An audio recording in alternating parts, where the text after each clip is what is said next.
ہم اپنے بزرگوں کی اللہ اکبر وہ قدر نہیں کرتے جو ہمیں کرنا چاہیے.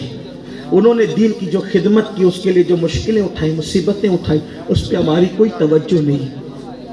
ہوا یہ کہ رائے پتورا جس وقت اس نے دیکھا، چونکہ بانٹ رکھا تھا سماج کو خطوں میں، قبیلوں میں، زبان میں، علاقوں میں، عصبیت پہ بانٹ رکھا تھا. غریب نواز ایک کرنے آئے تھے، ایک کرنے. میں اکثر اپنے بھائیوں سے کہتا ہوں صوفیہ کا مسلک دو کرنا نہیں ہے، ایک کرنا ہے. ٹھیک، جیسا کہ وہ بہت مشہور واقعہ ہے کہ بابا فرید الدین گنج شکر کا مرید لوہار تھا، تحفے میں کینچی لے کر آیا تو بابا فرید نے فرمایا بابا ہم صوفی لوگ ہیں، کینچی کیوں لائے ہو؟ اگر تحفہ ہی دینا ہے تو سوئی کا تحفہ دو، سوئی. تو اس نے پوچھا حضور یہ کینچی اور سوئی میں کیا فرق ہے؟ فرمایا بیٹے کینچی ایک کو دو کرتی ہے اور سوئی دو کو ایک کرتی ہے. دو کرنے نہیں آئے، ایک کرنے آئے ہیں. آپ بتائیں کینچی اوزار میں، کینچی اوزار اور ہتھیار میں سب سے حقیر اور کمزور اوزار ہے، اس لیے کہ کینچی سے کس کا مرڈر بھی نہیں ہوتا ہے. کینچی سے تو کپڑے کٹتے ہیں، چاقو کی بات الگ ہے. کینچی آپ دیکھ لیں، کینچی سے اگر کسی کو اللہ نہ کرے مار دیا جائے وہ نہیں مرے گا، کیونکہ کینچی جو ہے نا وہ اس طریقے سے ہوتی ہے کہ اس کی دھار ایک دوسرے میں پیوست ہوتی ہے، تو اس سے لوگوں کو مارا نہیں جاتا. کیا صوفیہ ہے جو اوزار ہے تو اوزار لیکن قتل نہیں کرتا، صرف دو کرتا ہے. ایک ہے قتل کرنا، ایک ہے دو کرنا. ایک ہے قتل کرنا، ایک ہے دو کرنا. ارے جو صرف دو کر دیتا ہے صوفیہ کہتے ہیں ہم اس کو بھی پسند نہیں کرتے، ہمیں تو سوئی دھاگا چاہیے، سوئی چاہیے جو ایک کرے. اور غریب نواز نے کسی ایک کو بھی تھپڑ نہیں مارا، ایک کو بھی تھپڑ نہیں مارا، 90 لاکھ کو کلمہ پڑھایا. ایک پر بھی ڈنڈا نہیں اٹھایا، 90 لاکھ کو کلمہ پڑھایا. کیوں؟ پیار کی بولی، محبت کی بولی. اسی سے تو لوگ لرزہ برندان ہیں کہ آپ کو بولیاں اچھی آتی ہیں، آپ کی زبان میں اللہ نے بڑی مٹھاس رکھی ہے. اور یار انسان تو انسان ہے، وہ جنات جو بنے ہیں آگ سے، جب آپ بولنے پر آؤ وہ بھی ٹھنڈے ہو جائیں، جب آپ بولنے پر آؤ تو وہ بھی ٹھنڈے ہو جائیں. جب رائے پتورا نے دیکھا کہ سرکار غریب نواز رضی اللہ تبارک و تعالیٰ عنہ کے ہاتھ پر لوگ اسلام قبول کرتے جا رہے ہیں، لوگ جڑتے جا رہے ہیں، جڑتے جا رہے ہیں، کیا ہوا؟ اس کو بڑا ٹینشن تھا میرا تختہ نہ پلٹ جائے، میری حکومت نہ چلی جائے. اپنے آپ کو سمجھتا تھا بہت پاورفل، لیکن یہ بھی سمجھتا تھا اچھی طرح کہ یہ فقیر جو کر سکتا ہے وہ کچھ نہیں، کوئی نہیں کر سکتا. اس نے سوچا لوگ اس کی طرف جا رہے ہیں، بڑھ رہے ہیں، اس کو ختم کرو. جادو کروایا، مشہور بات ہے، جادو کروایا، پتھر کو 2 انگلیوں پہ روک دیا غریب نواز. آپ نے سنا ہے، بار بار سنا ہے. پانی بند کیا، غریب نواز نے کاسے میں سمیٹ لیا، کاسے میں سمیٹ لیا پورے انا ساگر کو. پھر کیا ہوا؟ پھر سانپ بھیجے، بچھو بھیجے، بہت کچھ کیا. آخری میں جب سب کر کے تھک گیا تو ایک جنات تھا، اجمیر معلیٰ کی سرزمین پہ انا ساگر کے کنارے کھڑے رہتا تھا، لوگ اس کی عبادت کرتے تھے. آخری حربہ اجمیر والوں کے لیے، مدد کے لیے وہی تھا کہ جنگوں میں ادھر ادھر جب بہت مشکل آتی تو کہتے سادی دیو کو تو مدد کر. کہا جاتا ہے کہ جب وہ چلتا تھا تو ایسے پیر رکھتا تھا کہ زمین میں دھمک ہوتی تھی، لوگ ڈرتے تھے اس سے. رائے پتورا نے کہا وہ فقیر 2 انگلیوں کے درمیان مسل دینا اس کا کام ہے، اس کا اتنا چھوٹا سا کام ہے بس کہ اسے مسل دیا جائے. وہ چھوڑتا ہی نہیں ہے ہندوستان، اجمیر چھوڑ کے جاتا ہی نہیں ہے. لوگ مسلمان ہوئے جا رہے ہیں، اس کے قریب ہوئے جا رہے ہیں، جا اور اس کا قصہ تمام کر دے. اس نے کہا یہ تو میرے لیے چھوٹی سی بات ہے. وہ ہنسا اور ہنس کر کہا مجھے لیے چھوٹی سی بات ہے. وہ جا کے غریب نواز کے سامنے کھڑا ہو گیا. ان دنوں غریب نواز کا قیام ایک درخت کے نیچے انا ساگر کے کنارے تھا. اس نے کہا اے فقیر تو اجمیر اور ہندوستان چھوڑ اور چلا جائے یہاں سے. پیچھے اجمیر کے لوگ کھڑے تھے. یہ اجمیر اس لیے کہہ رہا ہوں کہ میں ایک تاریخ بیان کر رہا ہوں، ورنہ جب بھی ہم غریب نواز کی نسبت سے اس شہر کا نام لیتے ہیں تو اجمیر معلیٰ اور اجمیر شریف کہتے ہیں. یہی ہمیں تعلیم دی گئی ہے، ہمیں حکم بھی ہے. ادب ہی ہمارا مسلک ہے، ادب ہمارا مذہب ہے.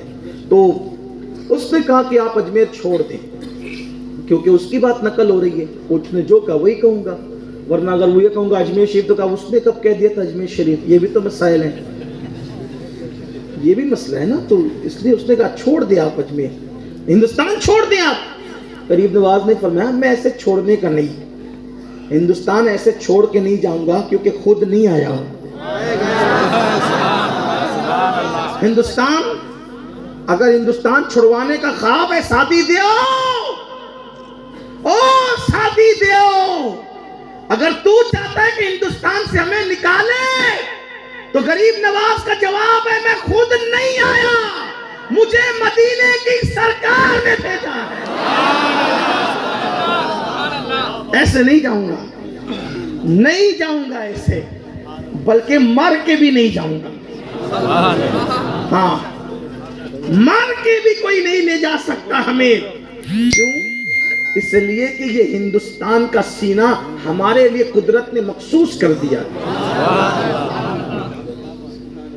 غریب نواز آج بھی اس کے سینے میں آرام کرے جسے اجمیر معلیٰ کہا جاتا ہے. رشک کی نظر سے دیکھتی ہوں زمین کو اور زمینیں کہ اتنا بڑا مبلغ اعظم اس سینے میں آرام کر رہا ہے. اور سینے میں، زمین کے سینے میں آرام کر رہا ہے اس لیے کہ امانتیں سینے ہی میں دفن ہوتی ہیں.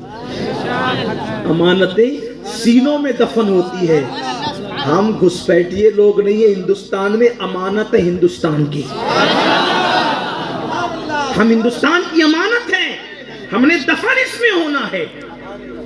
امانتیں دفن ہوتی ہے، باغی دفن نہیں ہوتے، غدار دفن نہیں ہوتے. اللہ اکبر. اگر نظام الدین یہاں دفن ہے تو بتایا جا رہا ہے کہ نظام الدین یہاں کے باغی کا نام نہیں، نظام الدین یہاں کی امانت کا نام ہے. قطب الدین اگر یہاں دفن ہے تو قطب الدین یہاں کے باغی اور لٹیرے کا نام نہیں، قطب الدین بختیار کاکی ہندوستان کی امانت کا نام ہے. یہ امانتیں ہندوستان کی، اور انشاءاللہ قیامت کے دن اسی زمین سے یہ امانتیں اٹھے گی. یہ زمین کی بھی امانت ہے اور ہمارے مذہب کی بھی امانت ہے. یہ اولیاء اللہ کے آستانے. اللہ اکبر. تو سرکار سلطان الہند غریب نواز نے کہ میں ایسے نہیں جاؤں گا، تیرے کہنے سے نہیں. کہا پھر مرنے کے لیے تیار ہو جا. دھمکی دے رہا ہے مار ڈالیں گے تمہیں. غریب نواز نے کہا ٹھیک ہے، ہمارا ایمان ہے مسلمانوں کا، اگر اللہ نے موت لکھی ہے تو تیرے مارے بغیر بھی ہم مریں گے. اگر موت لکھی ہے تو مر جائیں، اور نہیں اس نے موت لکھی ہے تو پوری دنیا کے لوگ جمع ہو جائیں مارنے کے لیے، ہمیں مار نہیں سکتے.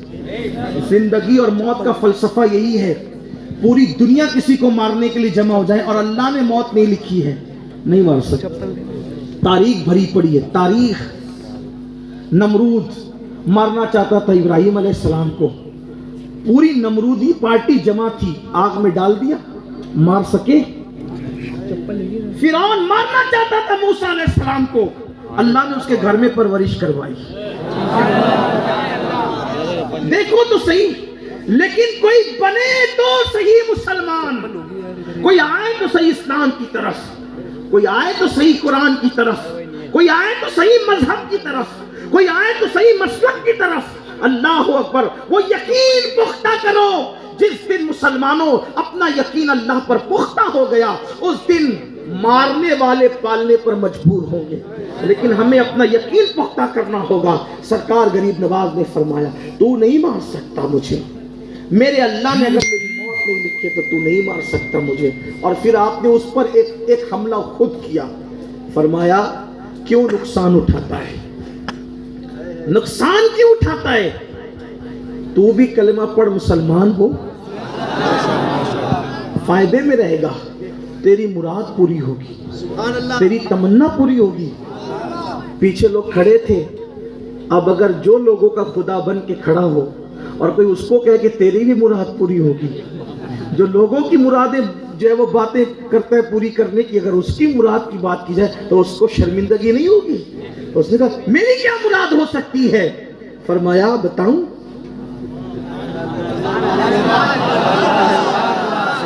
غیب دا نبی کا بیٹا اس لہجے میں گفتگو کر رہا تھا ایک جنات کے ساتھ. بہت ممکن ہے کچھ لوگوں کو یہ بخاری میں ہے کیا؟ میرے عزیز وہ بخاری تو برسوں پہلے لکھی گئی، اس میں کیسے ہو سکتا ہے؟ کچھ لوگ تو یہ کہہ سکتے ہیں نا، نہیں ہمیں بخاری میں بتائیں گے تو ہمیں جو ہے وہ ہم اس پہ یقین کریں گے. اگر ہر بات کا یقین آپ کو بخاری سے ہوتا ہے، اگر آپ برا نہیں مانے تو صرف سمجھانے کے لیے کہوں ایک بات، ناراض نہیں ہوں گے آپ؟ حالانکہ آپ نے بولنے کے لیے بٹھایا ہے مجھے، لیکن آپ ناراض نہیں ہوں گے اگر آپ کہتے ہیں ہر بات ہم بخاری سے ہی مانیں گے. تو آپ جو وہ اپنے ابا کے شہزادے ہیں، یہ تو کوئی بخاری میں نہیں لکھا ہے نا؟ نہیں، اس میں ہنسنے کی بات نہیں، مذاق اڑانے کی بات نہیں ہے کہ یہ بھی بخاری میں ہے. نہیں ہے نا میرے عزیز، تو ہر بات بخاری میں نہیں ہوتی ہے. اس لیے کہ بخاری مقررات کو حذف کر دیا جائے تو صرف 2500 حدیثوں کا مجموعہ ہے. مقررات کو حذف کر کے کم و بیش 2500 احادیث کا مجموعہ ہے. اور جس نے بخاری لکھی ہے ان کا خود کا دعویٰ ہے کہ مجھے 2 لاکھ حدیثیں یاد ہیں، 1 لاکھ صحیح اور 1 لاکھ غیر صحیح، اس میں سے میں نے صرف اتنی حدیثیں لکھی ہے. اب بتاؤ، اگر جو صحیح حدیثیں تھی اس میں ہی سے 2500 لکھی گئی تو 97,500 حدیثیں خود امام بخاری کے عقیدے میں صحیح تھی، لیکن وہ گئی کہاں؟ وہ کہاں گئی؟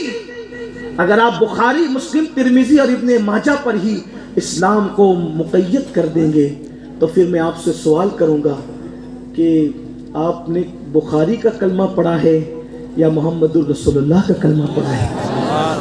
واللہ بخاری ہمارے سر آنکھوں پر ہے، لیکن ہم سنیوں کا عقیدہ یہ ہے، ہمیں کتاب سے کیا لینا؟ ہم تو ایمان لائے آمنہ کے لال پر. میرے نبی کا فرمان اگر دیوار پہ لکھا مل جائے تو ہم اس کا بھی احترام کرتے ہیں. ہم کتاب نہیں دیکھتے، ہم نبی کا فرمان دیکھتے ہیں. اور بخاری کا یہ احترام اس لیے کرتے ہیں کہ اس میں سب سے زیادہ صحیح احادیث موجود ہے. اصح الکتب بعد کتاب اللہ، اس کو اس لیے مانتے ہیں. لیکن آپ اگر یہ کہیں کہ سارا دین سمٹ کر بخاری میں آ جائے تو یہ بات اچھی نہیں ہے. آپ کو ایسی بات نہیں کرنا چاہیے. لیکن میں نے جو بات کی وہ آپ کی اجازت سے کہی، آپ کو برا بھی نہیں ماننا چاہیے کہ جو بات میں نے کی سمجھانے کے لیے کہی ہے. آپ اس طرح کی بات نہیں، یہ چیز آپ بخاری میں، یہ چیز آپ بخاری میں. بلکہ ابھی رجب شریف کا مہینہ شروع ہے نا، آج 7ویں شب لگ گئی ہے، ابھی کنڈوں کی نیاز کا معاملہ ہوگا اور لوگ کہیں بخاری میں ہے اس کا ذکر. یہ بات ہے، کنڈوں کی نیاز کا ذکر بھی آپ کو بخاری میں چاہیے. میرے عزیز ایسی بات مت کرو. کنڈوں کی ایک نیاز ہے، مستحب عمل ہے، ایصال ثواب ہے. اور ایصال ثواب کے لیے اور مستحب عمل کے لیے یا نفل عمل کے لیے کسی ثبوت کی ضرورت نہیں ہوتی. دیکھو ایک بات آپ سے کہتا ہوں، بات جب وہ تفصیلی ہو رہی ہے لیکن بات سمیٹنے لگا ہوں، سمیٹ بھی رہا ہوں دیر سے، لیکن آپ سننا چاہتے ہیں تو اختصار کے ساتھ اس کو کہوں. دیکھیے، اگر کچھ لوگوں کا یہ خیال ہوتا ہے نا، انگوٹھے چومنا کہاں سے ثابت ہے؟ ایک چیز، کنڈے کی نیاز کہاں سے ثابت؟ چادر چڑھانا کہاں سے ثابت؟ مزار پہ جانا کہاں سے ثابت؟ ایک بات آپ کو یہ بتاؤں، ثابت کے لیے دلیل نہیں چاہیے. توجہ آپ کی، کسی چیز کے ثابت ہونے کے لیے، کرنے کے لیے، کسی کام کے کرنے کے لیے دلیل کی ضرورت نہیں ہے. ورنہ آپ کو ہر کام کے لیے دلیل چاہیے. پھر کرسی میں بیٹھنے کے لیے کیا دلیل ہے؟ مائک ہاتھ میں لے کے تقریر کرنے کے لیے کیا دلیل ہے؟ چھٹی کے دن غریب نواز کے عنوان پہ تقریر کرنے کے لیے کیا دلیل؟ یعنی آپ دلیل دلیل دلیل دلیل کے اندر اس قدر الجھ جائیں گے کہ آپ اصل دین کی معرفت سے محروم ہو جائیں گے. تو کسی کام کے کرنے کے لیے دلیل نہیں چاہیے. جیسے ایک سمجھانے کے لیے کہتا ہوں، مجھے اسکول جانا ہے، تو کہا اس کے لیے کون سی اجازت دی آپ کے ابا نے؟ دورے کے لیے جانا ہے، کون سی اجازت دی؟ بات اجازت کی نہیں ہے.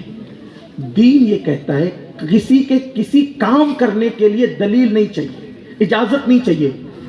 اگر دلیل کی ضرورت ہوتی ہے تو کسی کام کے منع ہونے کے لیے، کسی کام کے لیے منع ہونے کے لیے دلیل چاہیے، اجازت کے لیے دلیل نہیں چاہیے. ایک چھوٹی سی بات، آپ نے مجھے دعوت دی نہیں آپ نے، لیکن بتا رہا ہوں مثال کے طور پہ، ورنہ کہیں آپ یہ نہ سوچیں کہ بھئی ہم نے دعوت تو دی نہیں، آپ زبردستی کے مہمان کیوں بنتے ہیں، لیکن سمجھانے کے لیے آپ نے مجھے دعوت دی۔ اب دعوت دینے کے بعد آپ مجھ سے کہیں گے کہ سید صاحب یہ بتائیں آپ کو کیا کیا پسند ہے، اس کی فہرست دو۔ آپ کو توجہ آپ کی، آپ کو کیا کیا پسند ہے اس کی فہرست دو۔ کتنی فہرست بنے گی؟ جے پور سے آ کر جانے کا وقت ہو جائے گا لیکن دعوت کا وقت نہیں آ پائے گا۔ یہ پسند، یہ پسند، یہ پسند، یہ پسند، کتنا ٹائم جائے گا؟ اب آپ کو پکانا کیا ہے؟ عقل مندی یہ تقاضا کرتی ہے آپ یہ پوچھیں آپ کو کس چیز سے پرہیز ہے؟ عقل مندی کا تقاضا کیا ہے؟ آپ کو کس چیز، کیا آپ نہیں کھاتے؟ میں نے بتا دیا یہ 3 چیزوں سے مجھے پرہیز نہیں کھاتا، تو 3 چیزوں کے علاوہ اب آپ کو کیا پتا چلا؟ 3 نہیں پکانا، باقی جو چاہے۔ صحیح، یہی ہے نا طریقہ؟ بات سمجھ میں آتی ہے؟ تو اب اللہ کو کیا پسند ہے اس کو کہتے ہیں جائز، اور کیا ناپسند ہے اس کو کیا کہتے ہیں؟ ناجائز۔ تو پسند کی فہرست بنانا مشکل ہے، پسند کی فہرست بنانا، ارے جب میری پسند کی فہرست بندہ ہو کر بنانا مشکل ہے تو اللہ کی پسند کی فہرست بنانا کوئی آسان ہوگا؟ کوئی آسان ہوگا؟ جب بندے کی پسند کی فہرست کی حد نہیں تو خدا کی فہرست کی جو پسند کی فہرست ہے اس کی حد کیا ہوگی؟ کون پڑھے گا؟ کون سمجھے گا؟ کون معلوم کرے گا؟ تو اسلام بچوں کا کھیل نہیں ہے، میز پر بیٹھ کر 4 لوگوں نے اسلام گڑھا نہیں ہے۔ طریقہ یہ ہے کہ یہ پوچھا جائے آپ کن چیزوں کو ناپسند کرتے ہیں، اس کے علاوہ ہم سمجھ جائیں گے کہ یہ سب آپ کو پسند ہے۔ کس کلر کو ناپسند کرتے ہیں سمجھ جائیں گے، اس کے علاوہ سب کلر پسند ہے۔ کس مشروب کو ناپسند کرتے ہیں سمجھ جائیں گے، اس کے علاوہ سارے مشروب پسند ہے۔ کس شہر کو ناپسند کرتے ہیں سمجھ جائیں گے، اس کے علاوہ سارے شہر پسند ہے۔ بلا تمثیل، بلا تمثیل اللہ کی پسند کو جائز کہتے ہیں، اللہ کی ناپسند کو ناجائز کہتے ہیں۔ تو اللہ نے اپنی پسند کی فہرست نہیں اتاری بلکہ اللہ نے بتا دیا یہ مجھے ناپسند ہے، تو اللہ نے ناجائز کی فہرست بیان کر دی۔ اب آپ کو بھی پتا کرنا ہے کہ جائز ہے کہ ناجائز، تو جائز کی فہرست میں مت ڈھونڈا کرو، ناجائز کی فہرست میں ڈھونڈا کرو۔ جو ناجائز کی فہرست میں ہے بس وہی ناجائز ہے، اس کے علاوہ جو ہے وہ سب جائز ہے، جو ہے وہ سب جائز ہے۔ انگوٹھا چومنا جائز، کیونکہ ناجائز کی فہرست میں نہیں ہے۔ اگر ہے مجھے بتاؤ، میں ذمہ داری لیتا ہوں سنیوں کی طرف سے، چھوٹا ہوں، بہت چھوٹا ہوں سنیوں کا، پوری سنیت سے انگوٹھے چومنا نہیں بند کروا دیا تو پھر کہنا، لیکن شرط ایک ہے، ناجائز کی فہرست میں دکھا دوں، لیکن مجھے یقین ہے، یہ یقین ہے 500 مرتبہ مر کے زندہ ہو جاؤ گے پھر بھی ناجائز کی فہرست میں انگوٹھے چومنے کا ذکر نہیں دکھا سکتے۔ اب ہمیں یہ کرنا ہوگا کہ اللہ نے کن چیزوں کو، بلکہ حضور علیہ السلام کی حدیث ہے، جو جائز ہے وہ جائز ہے، جو ناجائز ہے وہ ناجائز۔ جس بارے میں قرآن چپ ہو اس کے متعلق تم کلام نہ کرا کرو، قریدہ نہ کرو، قریدنے کی اجازت نہیں ہے۔ بات دور نکلی لیکن بات آپ کے سمجھ میں آ تو گئی ہوگی نا۔ اب لوگوں کو چاہیے کرنے کا ثبوت نہیں، منع کا ثبوت ڈھونڈو۔ منع ہے تو ٹھیک ہے لے آؤ، اچھی بات ہے۔ تو سرکار غریب نواز رضی اللہ تعالیٰ نے فرمایا شادی دے آؤ، تیری مراد پوری ہوگی، تیری بھی مراد، کلمہ پڑھ تیری مراد پوری ہوگی۔ کلمہ پڑھنے والوں کی مراد پوری ہوتی۔ آپ سے بھی کہتا ہوں اگر مراد پوری کرنا چاہتے ہو تو کلمہ شریف زیادہ پڑھا کرو، کلمے کا ورد کیا کرو، مرادیں پوری ہوتی ہیں۔ کہا تیری مراد بھی پوری ہوگی، کلمہ پڑھ۔ اس نے کہا میری کیا مراد ہو سکتی ہے؟ فرمایا سن، بتاؤں تجھے کیا ہے؟ کہا سن، ایک مورت ہے، ایک مورت ہے، پتھر کی مورت جو بہت سلیقے سے تراشی ہے سنگ تراش نے، اور اس کو دیکھ کر تو اس پر شیدا اور فدا ہے۔